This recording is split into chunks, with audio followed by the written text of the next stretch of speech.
My name is Maggie Kuyper, and I'm the owner of Harpeth Painting. We are located in Nashville, Tennessee, and we are a commercial and residential painting contractor. We specialize in painting and wall covering. We have been involved in the Brasfield and Gorrie Equip program pretty much since it started.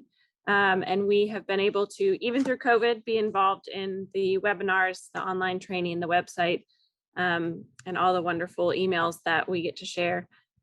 We believe in this type of program and the Equip program.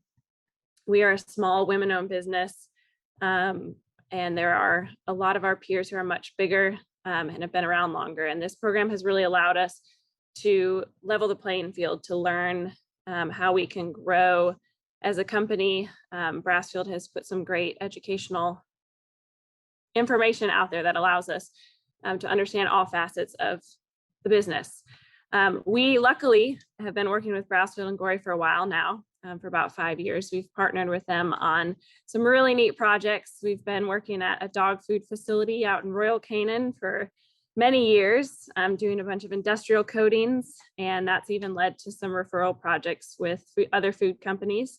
And we're about to start on a new high-rise in downtown Nashville with Brasfield and Gorrie. So we're very excited about our relationship. And while it existed before Equip, this Equip program has really shown us how much Brasfield cares about their subs and how much Brasfield wants their subcontractors to succeed, as well as their customers and well as themselves. And that whole essence of teamwork and relationship building has been really impactful for us and definitely shows us how special Brasfield and Gorrie is. It really sets them apart from the other general contractors that we work with, that they're willing to put time and money and energy into making sure that we have the resources to succeed and to grow as a business. So we look forward to working with Equip and being a part of their programs as they grow, and just allowing us to be a part of all these wonderful things Brasfield is doing for their subs in years to come.